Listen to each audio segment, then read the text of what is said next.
আজি আমি চিকেন বনাম গ্ৰেভি চিকেন কম বস্তুত চাকচোন এয়া চিকেন অলপ লৈ লৈছো মিনিমাম আধা কেজি মান হ'ব চিকেন পিয়াজ 4টা আলু 2টা ধনিয়া আদা নহৰুৰ পৰিমাণ বেছি আদা পৰিমাণটো অলপ কম এতিয়া আমি আদা নহৰুখিনি মিক্সিত পিছি লোৱা নাই খুনাত খুনি লৈছো আপোনালোকে পটা থাকিলে পটাটো পিছি ল'ব পাৰে আমি খুননাত খুনি লৈছো আলুটো পিছ পিছকে কাটি লৈছো পিয়াজটো পিছ পিছকে মিহি মিহিকে কাটি লৈছো আৰু এইখিনি মাংসখিনি অলপ সৰু সৰুকে টুকুৰা কৰি লৈছো যেটো আনতে ডাঙৰ আছিল এতিয়া আমি ইয়াতে গোটেইখিনি সংযোগ কৰিম এতিয়া দিলো ইয়া আদা নহৰুৰ পেষ্ট এতিয়া পিয়াজ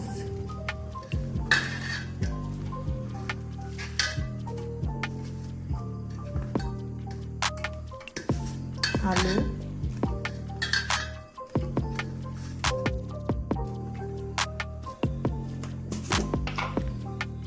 এতিয়া দিম হালধি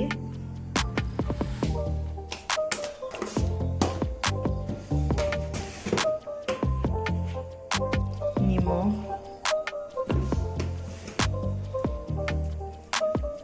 জিৰা ধনিয়া পাউডাৰ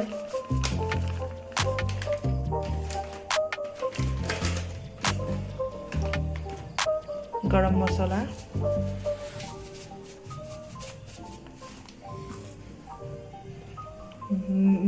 চিকেন মছলা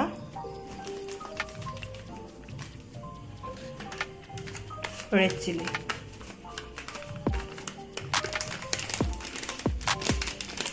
কাৰণ আমি কেঁচা জলকীয়া দিয়া নাই কাৰণে চিকেন কি ৰেড চিলিটো অলপ চিকেনত বেছিকৈ দিম এতিয়া দিছোঁ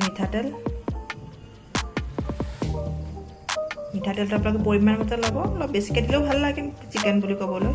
এতিয়া আমি গোটেইখিনি সংযোগে সানিম সানি 5 মিনিমামটো 5 মিনিট ৰাখিবই লাগে তাতকৈ কম নাৰাখিব লাগিলে অলপ বেছি ৰাখিলে ভালহে আৰু মিনিমাম 5 মিনিট ৰাখিবই লাগিব এইখিনি আমি ধুনীয়াকৈ সানি পেলাই 5 মিনিট থৈ দিম থোৱাৰ পিছত বনাই আছো এই মাংসখিনি সানি থোৱা 5 মিনিট হৈ গ'ল এফালে কেৰাহী বহাই দিছো কেৰাহীটো গৰম হ'ব দিছো এতিয়া তেল দিছো তেলটো পৰিমাণ মতে কোনে কিমান খাই নাজানো আমি অলপ তেল খাওঁ হেতু কাৰণে অলপ তেলৰ পৰিমাণ বেছিকৈ দিছো তেলখিনি এতিয়া অলপ গৰম হ'ব দিম এয়া কেৰাহীটো গৰম হৈ গ'ল এতিয়া আমি মাংসখিনি দি দিছো ইয়াতে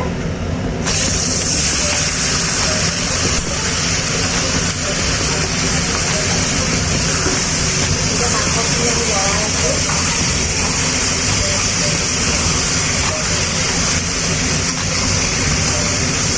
ইয়াত যদি যিখিনি বস্তু মিঠাটা গৈছে সেইকাৰণে আমি বেলেগ বস্তু দি দিওঁ আৰু মাছত দিম ধনিয়া আৰু বিলাহী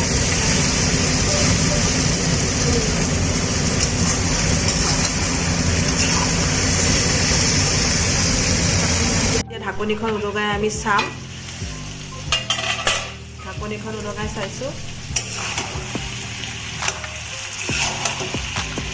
মাংসখিনি লৰাই দিছোঁ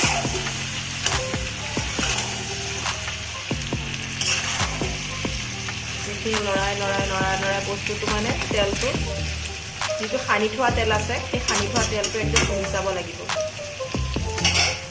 আকৌ এতিয়া ঢাকনিখন আঁতৰাই দিলোঁ ঢাকনিখন আঁতৰাই দিয়াৰ পিছত এতিয়া আমি বিলাহী দিলোঁ বিলাহী 2টা দিছোঁ বেছি দিয়া নাই 2টা বিলাহী কাটি লৈ মিহিকৈ দি দিছোঁ এতিয়া আকৌ ঢাকনিখন উদঙাই চাম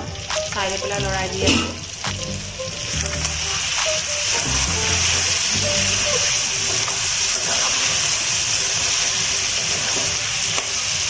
লৰাই আছোঁ এইখিনি দাঙি চাম কিমানখিনি আগবাঢ়িছে দাঙি দিলোঁ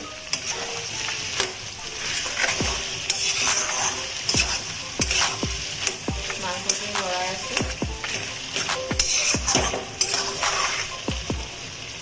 মাংস আৰু আলু সিজি গ'ল এতিয়া ঢাকন মাৰি দিম আৰু অলপ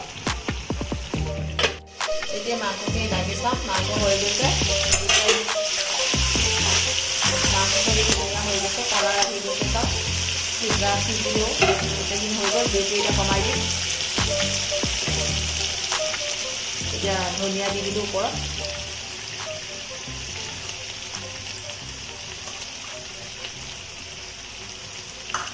হৈ গ'ল এতিয়া এই মাংসখিনি বাতি এটাত ওলাই আছোঁ, বাতি এটাত ওলাই থৈ দিম। এয়া বাতি এটাত উলিয়াই থ'লোঁ মাংসখিনি। এতিয়া আপোনালোকে